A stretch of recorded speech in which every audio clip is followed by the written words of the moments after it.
नमस्कार, grand news में आपका स्वागत है। मैं हूं शाहीन। ग्रैंड न्यूज के हमारे खास कार्यक्रम हेल्थ इज वेल्थ में आज हमारे साथ मौजूद हैं सनशाइन हॉस्पिटल से दिवाकर चौधरी सर, जो कि इस हॉस्पिटल में चीफ एडमिनिस्ट्रेटर हैं। सर, आपका बहुत बहुत स्वागत है हमारे चैनल में। नमस्कार। सर, सबसे पहले हमारे दर्शकों को बताइए कि सनशाइन हॉस्पिटल में अभी वर्तमान में फिलहाल क्या क्या सुविधाएं मौजूद हैं मरीजों के लिए? मैम, हमारे हॉस्पिटल को करीब 3.5 साल हो गए चालू हुए, और डे और ओपनिंग डे से हमारे पास सारी सुविधाएं हैं। 24/7 एम्बुलेंस है, कार्डियक एम्बुलेंस, आईसीयू है, वेंटिलेटर सुविधाएं हैं, पीडियाट्रिक वार्ड है, जनरल वार्ड है, लैब 24 घंटे लैब है, और जितने भी बड़े केसेस हैं, चाहे कितने बड़े भी केसेस क्यों ना हो, चाहे क्रिटिकल केसेस ना हो, हमने किया है। बड़ी बड़ी क्रेनोटॉमी की है, बड़ी बड़ी सर्जरी की है।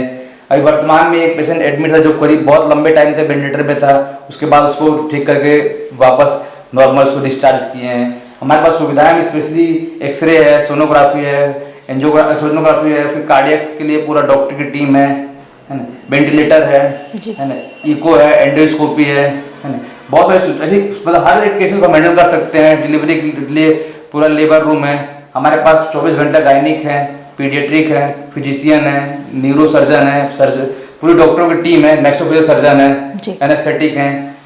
तो ऐसी कोई भी केसेस, बहुत कम केसेस जिसको हम हैंडल ना कर पाए, लगभग हर केस को हम ट्रीट करके 3.5 साल में ठीक किए हैं पेशेंट को। जी सर, अच्छा, मैंने सुना है कि सनशाइन हॉस्पिटल में एम्बुलेंस की कुछ खास सुविधा है, उसके बारे में बताइए थोड़ा दर्शकों को। एम्बुलेंस में वैसा हमारे पास एक कार्डियक एम्बुलेंस है, जो भिलाई दुर्ग का एक ऐसा एम्बुलेंस जिसके पास पूरे कार्डियक सेटअप है। एम्बुलेंस को कहीं भी ट्रांसपोर्ट करना रहे, इंडिया में किसी भी कोने में भेजना रहे, हमारे पास एम्बुलेंस में इतनी सुविधाएं हैं कि आप आईसीयू पेशेंट रहता है उतनी सुविधाएं आप एम्बुलेंस में ले सकते हैं, जिसके अंदर वेंटिलेटर है, मॉनिटर है, पूरी सुविधाएं हैं जो आईसीयू में रहती हैं। तो हम लोग अभी वर्तमान में एक बीएमस एक प्राइवेट हॉस्पिटल से पेशेंट शिफ्ट किए थे ग्रीन कॉरिडोर बना के रायपुर एयरपोर्ट, उसके बाद सुटेना हॉस्पिटल से शिफ्ट किए थे रायपुर हॉस्पिटल में ग्रीन कॉरिडोर बना के। तो भिलाई में अगर किसी भी पेशेंट को इस टाइप की जरूरत पड़ती है, जिस पेशेंट को शिफ्ट करना पड़े कार्डियक एम्बुलेंस के थ्रू किसी भी अदर हॉस्पिटल में, तो हमारे पास जो एम्बुलेंस है उस एम्बुलेंस में सारी सुविधाएं और सारी टीम हमारी मौजूद है। जी। अच्छा सर, इस हॉस्पिटल में आयुष्मान की सुविधा है? जी। और अगर है तो उसका मरीजों का इलाज उसमें किस तरीके का किया जा रहा है और क्या क्या बीमारियों का इलाज है आयुष्मान?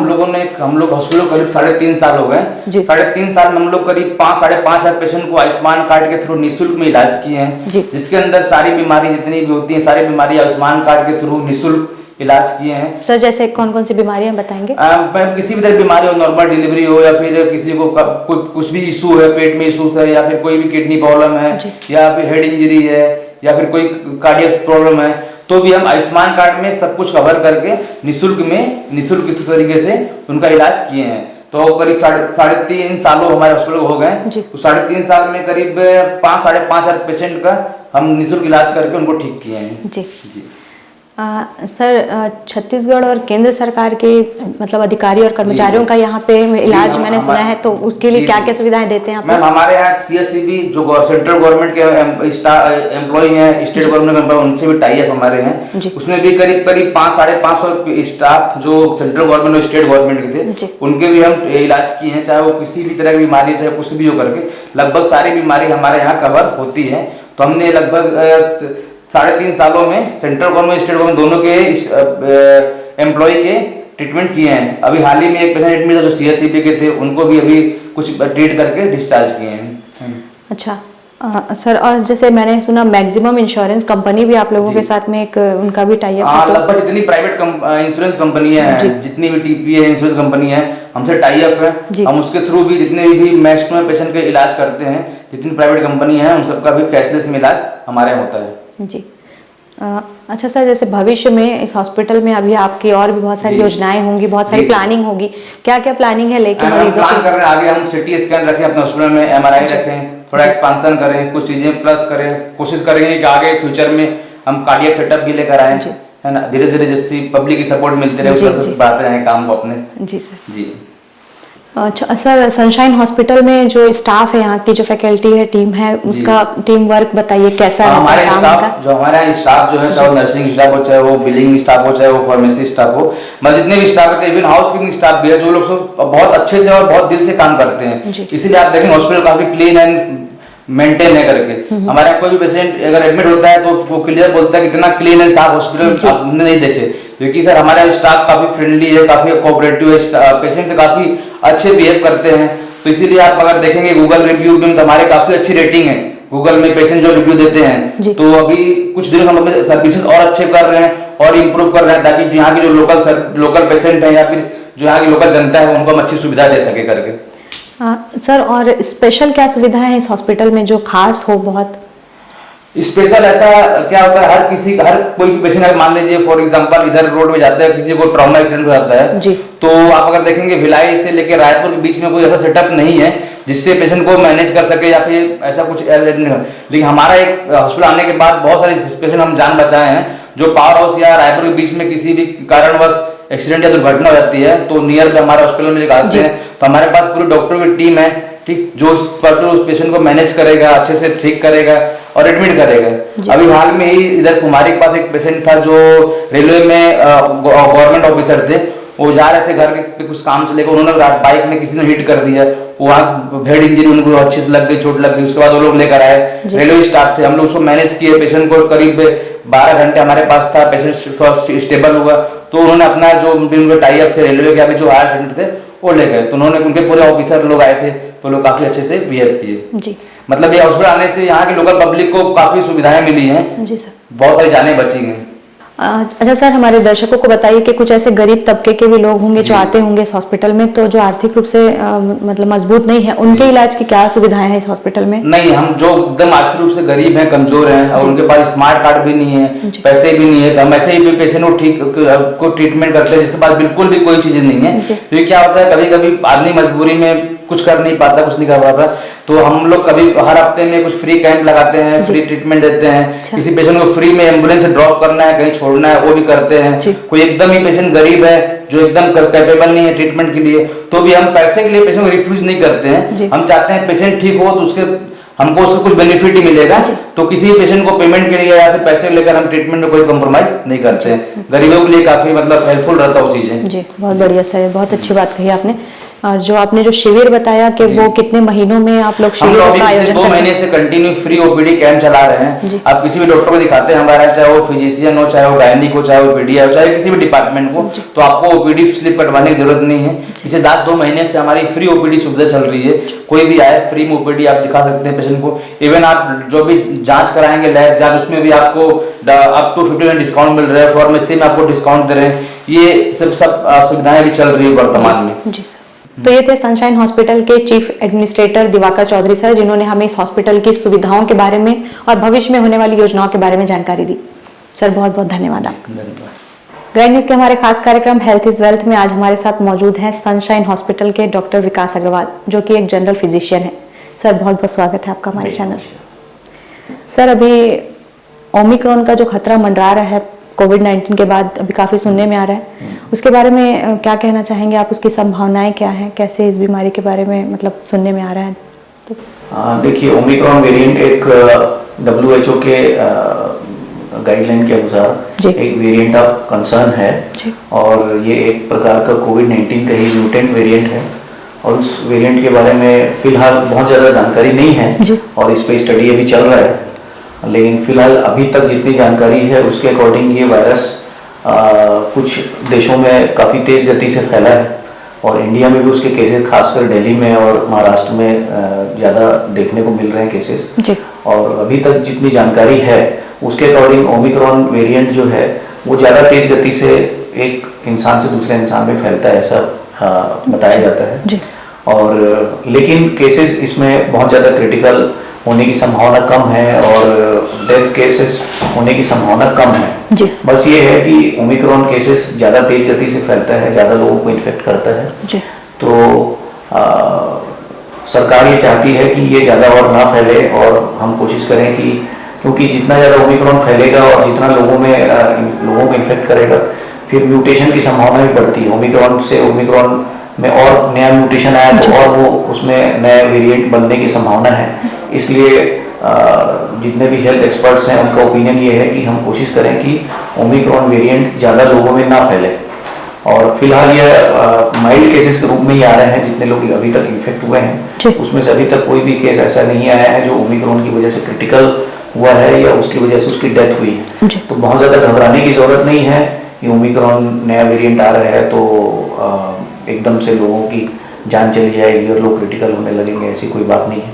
लेकिन हाँ, ये ज़रूर है कि केसेस, नंबर ऑफ केसेस बढ़ रहे हैं, तो हमको एहतियात बरतना है और कोशिश ये करना है कि ओमिक्रॉन वेरिएंट ज़्यादा लोगों को ना अफेक्ट कर पाए। जी, अच्छा सर, इसके लक्षण क्या है? कोविड-19 में जैसा सर्दी जुकाम एक लक्षण था, ओमिक्रॉन का लक्षण बताइए थोड़ा। ओमिक्रॉन और कोविड-19 के लक्षणों में बहुत ज़्यादा कोई डिफरेंस नहीं है। जिस प्रकार कोविड-19 में अभी सबको पता है, सर्दी, खांसी, बुखार से शुरुआत होती है, तेज बुखार, बदन दर्द, हेडेक और लॉस ऑफ टेस्ट और लॉस ऑफ स्मेल जो होता है, तो और ज़्यादा अगर लंग्स में इन्वॉल्वमेंट होता है तो सांस में तकलीफ और खांसी होने लगती है। सेम उसी प्रकार के लक्षण ओमिक्रॉन में भी है। आपको सर्दी जुकाम हो सकता है, सिर दर्द हो सकता है, बुखार आ सकता है और अगर लंग्स में इन्वॉल्वमेंट हुआ तो आपको खांसी या सांस लेने में तकलीफ हो सकती है। अच्छा सर, बच्चों में अभी वैक्सीन स्टार्ट होने वाला है तो उसके बारे में कुछ जानकारी बताइए दर्शकों को।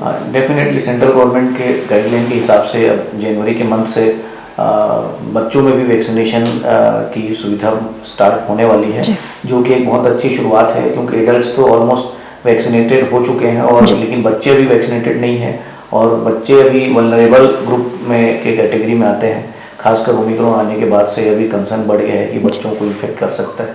तो ये अच्छी पहल है केंद्र सरकार की तरफ से कि 15 से 18 वर्ष की उम्र के बच्चों को वैक्सीनेशन स्टार्ट किया जा रहा है। तो मेरा तो यही गुजारिश है सभी पेरेंट्स से कि जिस प्रकार कोविड-19 वैक्सीनेशन जब स्टार्ट हुआ था आम लोगों के लिए, तो लोग बहुत डर रहे थे, घबरा रहे थे, वैक्सीन लगवाने में कतरा रहे थे, जिसकी वजह से सेकेंड वेव बहुत ज़्यादा तेज गति से फैला क्योंकि लोग वैक्सीन लगवाया नहीं डर के मारे और सेकेंड वेव में लोग अफेक्टेड हुए बहुत ज़्यादा इसी वजह से। तो मेरा ये सजेशन है सभी पेरेंट्स को कि अगर बच्चों के लिए वैक्सीन अवेलेबल केंद्र सरकार की तरफ से, राज्य सरकार की तरफ से उपलब्ध कराई जाती है तो ज़्यादा से ज़्यादा आगे बढ़ के अपने बच्चों को वैक्सीनेशन कराएं ताकि हम थर्ड वेव को आने से रोक सकें। जी सर, अभी बच्चों का जो बूस्टर डोज है उनको देना है, जो उसके बारे में बताइए थोड़ा। बूस्टर डोज बच्चों के लिए नहीं है, बेसिकली जो एडल्ट्स जो लोग ऑलरेडी फर्स्ट और सेकेंड डोज लगवा चुके हैं तो थर्ड डोज बूस्टर डोज के रूप में गवर्नमेंट की तरफ से और हेल्थ एक्सपर्ट की तरफ से रिकमेंडेड है कि बूस्टर डोज भी जनवरी में स्टार्ट होने की संभावना है। और बूस्टर डोज लगाने का मुख्य उद्देश्य ये है कि आपकी इम्यूनिटी को और बूस्ट करें। ऑलरेडी हम इम्यूनाइज्ड हो चुके हैं लेकिन इम्यूनिटी को बूस्ट अप करने की ज़रूरत है ताकि थर्ड वेव की संभावनाओं को हम टाल सकें। तो बूस्टर डोज अगर उपलब्ध कराती है सरकार तो जनता को मेरा ये गुजारिश है कि आगे से आगे बढ़ के बूस्टर डोज लगवाना चाहिए। जी अच्छा सर, सनशाइन हॉस्पिटल में इस थर्ड वेव को लेके क्या सुविधाएं हैं, क्या तैयारियां आप लोग कर रहे हैं? देखिए, डेफिनेटली थर्ड वेव आने की संभावना तो अभी भी बनी हुई है। हालांकि सेकेंड वेव जाने के बाद ऑलमोस्ट 7-8 महीने निकल चुके हैं और मेजर फेस्टिवल्स निकल गए जिसमें कि दशहरा है, दीपावली है, नवरात्रि है और अब न्यू ईयर है। और मेजर फेस्टिवल निकलने के बाद भी फिलहाल थर्ड वेव अभी तक वैसा उस रूप में नहीं आया है, लेकिन क्योंकि केसेस अभी भी निकल के आ रहे हैं और रायपुर में भी और छत्तीसगढ़ में भी केसेस निकल रहे हैं, भले कम केसेस निकल रहे हैं लेकिन केसेस अभी भी डिटेक्ट हो रहे हैं जी। और बाकी प्रदेशों में भी केसेस आ रहे हैं, तो थर्ड वेव की संभावनाओं को नज़रअंदाज नहीं किया जा सकता। तो सनशाइन हॉस्पिटल भी थर्ड वेव को लेकर के बहुत ज़्यादा सतर्क है और हमारा प्रयास है कि अगर थर्ड वेव आता है तो हम मरीजों को अच्छी से अच्छी सुविधाएं प्रदान कर सकें और कुछ ऐसी कमियां जो हम थर्ड वेव में जो सुविधा नहीं प्रदान कर पाए थे उसको भी हम रेक्टिफाई करके और अच्छी से अच्छी सुविधाएं थर्ड वेव में लोगों को दे सकें। जैसे कि नंबर ऑफ बेड्स उस समय कम पड़ने लगे थे लोगों को, तो हमने नंबर ऑफ बेड्स बढ़ाने की कोशिश की है। पीडियाट्रिक एज ग्रुप में थर्ड वेव को बोला गया है कि पीडियाट्रिक एज ग्रुप में क्योंकि वो लोग अभी वैक्सीनेटेड नहीं हैं, उनको संभावना ज़्यादा अफेक्टेड होने की, तो हमने पीडियाट्रिक वार्ड और पीडियाट्रिक आईसीयू को भी थर्ड वेव के लिए तैयार करके रखा हुआ है और हमारे पीडियाट्रिशियन 24/7 सेवाएं देने के लिए ऑलरेडी रेडी हैं। और कोविड-19 को के जो प्रोटोकॉल्स हैं, जो गाइडलाइन है गवर्नमेंट की तरफ से, जो बच्चों अगर अफेक्टेड होते हैं तो उनको क्या ट्रीटमेंट देना है, कैसा उनका ट्रीटमेंट करना है, कैसा बिहेवियर होगा डिजीज़ का, उसको लेकर के हमारे पीडियाट्रिशियन लगातार जो भी नॉलेज है और सुविधाएं हैं उसको लेकर के अपडेट हो रहे हैं हमारे पीडियाट्रिशियन, ताकि हम बच्चों को अच्छे से अच्छा इलाज दे सकें। अच्छा सर, जो बूस्टर डोज आपने बताया, ये कोविड-19 के समय जो कोविशील्ड और कोवैक्सीन आया, तो ये बूस्टर डोज ये ओमिक्रॉन के लिए है? देखिए, बूस्टर डोज पर्टिकुलर ओमिक्रॉन के लिए नहीं है, ये बेसिकली जो कोविड-19 वायरस है उसके इम्यूनाइजेशन के लिए, उसके खिलाफ लड़ने के लिए ये बूस्टर डोज दिया जा रहा है। अच्छा। और वेरिएंट चाहे वो कोविड-19 हो, चाहे ओमिक्रॉन हो, और चाहे डेल्टा वेरिएंट हो, एनी वेरिएंट हो, ये सभी वेरिएंट में काम करेगा। अच्छा। बूस्टर डोज देने से आपकी इम्यूनिटी बूस्टअप होगी और सभी वेरिएंट में इसका असर दिखेगा। खासकर पेशेंट अगर बूस्टर डोज के बाद भी अगर अफेक्टेड हुआ भी तो वो माइल्ड केस में ही रह जाएगा और क्रिटिकल होने की संभावना नहीं रहेगी। अच्छा, इसे भी 2 डोज में मतलब यूज करेंगे? जैसे अभी 2 डोज लग रही है सबको, तो बूस्टर डोज का भी कोई डोज जैसे सिंगल डोज है? सिंगल डोज, हाँ। 2 डोज ऑलरेडी लग चुका है, ये थर्ड डोज है बेसिकली, जिसको हम बूस्टर डोज कहते हैं, क्योंकि ये इम्यूनिटी को बूस्ट करने के लिए हम ऑलरेडी इम्यूनाइज हो चुके हैं। 2 डोज से इम्यूनाइजेशन कंप्लीट हो जाता है, लेकिन इम्यूनिटी को और बूस्टअप करना है, उसके लिए हम थर्ड डोज लगा रहे हैं, उसको बूस्टर डोज कहा जाता है। तो ये एक ही डोज है। अच्छा सर, वैसे अब हमारे जनता को बताइए, पब्लिक को, के उन्हें क्या एहतियात बरतना चाहिए थर्ड वेव के लिए? देखिए, थर्ड वेव को लेकर के जो भी प्रिकॉशंस लेने हैं वो तो मेरे ख्याल से अभी अब पूरे देश में क्या पूरे विश्व में सबको ये पता ही है कि हमको क्या क्या चीज़ों का ध्यान रखना है कोविड वायरस से बचने के लिए। जैसे फिजिकल डिस्टेंस मेंटेन करना है, भीड़ भाड़ वाले इलाके में जा रहे हैं तो मास्क लगा के जाना है, या किसी हॉस्पिटल में जा रहे हैं तो मास्क लगा के जाना है। भीड़ वाले इलाके में जाने से बचना है, कोशिश करना है कि हम भीड़ इकट्ठी ना करें, क्राउडेड एरिया में ना जाएं, खासकर बच्चों को लेकर के ना जाएं क्राउडेड एरिया में। वैक्सीन के दोनों डोज जिनको नहीं लगी हैं वो लोग वैक्सीन जल्दी से जल्दी लगवाएं, वैक्सीन से डरे नहीं। बूस्टर डोज की ज़रूरत है, अगर 2 डोज लग चुका है तो बूस्टर डोज अगर गवर्नमेंट की तरफ से प्रोवाइड किया जाता है तो बूस्टर डोज लगवाने से भी पीछे ना हटें, बूस्टर डोज लगवाएं। बच्चों की वैक्सीनेशन अगर अवेलेबल होती है तो बच्चों को वैक्सीन लगवाने में भी डरने की ज़रूरत नहीं है, घबराने की ज़रूरत नहीं है। बूस्टर डोज और बच्चों के वैक्सीनेशन में आगे से आगे बढ़ के वैक्सीन लगवाने का जो है जिम्मेदारी हर आम नागरिक की है। और तीसरा, अगर आपको कुछ भी सिम्टम्स आता है, सर्दी जुकाम बुखार, तो उसको नज़रअंदाज ना करिए, ना सोचे कि अरे ये कोविड नहीं है, तो मुझे तो नॉर्मल सर्दी जुकाम है, ये तो वायरल है, ठीक हो जाएगा, ये जो आम सर्दी जुकाम जैसे ही है, ऐसा ना सोचें। उसको सिम्टम्स को नज़रअंदाज ना करें, लापरवाही ना करें, तुरंत इमीडिएटली डॉक्टर के पास जाएं, टेस्ट करवाएं। टेस्ट करवाने से भी कई लोग कतराते हैं, नहीं मैं टेस्ट नहीं करवाऊंगा, पॉजिटिव आ जाएगा, ये हो जाएगा, वो हो जाएगा, तो उसमें डरने की ज़रूरत नहीं है। टेस्ट करवाने के भी बेनिफिट्स हैं। पहले तो आपको खुद पता चल जाएगा कि आपको कोविड है, कोविड के प्रोटोकॉल के अकॉर्डिंग आपका ट्रीटमेंट स्टार्ट हो जाएगा। दूसरा, टेस्ट पॉजिटिव आने का बेनिफिट ये है कि आप दूसरों से अपने आप को आइसोलेट करोगे तो लोगों को इन्फेक्ट नहीं करोगे, तो उससे कोविड को हम फैलने से बचा सकते हैं। इस प्रकार हम थर्ड वेव को बहुत हद तक रोकने की कोशिश में अपना योगदान दे सकते हैं, ऐसा जनता को सोचना चाहिए। ठीक है, गवर्नमेंट सरकारें अपना काम कर रही हैं, प्रशासन अपना काम कर रहा है, हेल्थ वर्कर्स अपना काम कर रहे हैं, जनता की भी एक जिम्मेदारी है और एक सोच होनी चाहिए कि हमको भी एक जिम्मेदार नागरिक बनना चाहिए और थर्ड वेव को बचने से रोकने में हम भी अपना योगदान दे सकते हैं। ऐसी सोच मेरे ख्याल से सब में आनी चाहिए। तो ये थे सनशाइन हॉस्पिटल से डॉक्टर विकास अग्रवाल, जिन्होंने हमें ओमिक्रॉन वेरिएंट के बारे में जानकारी दी और इससे बचने के उपाय बताए। सर, बहुत बहुत धन्यवाद आपका।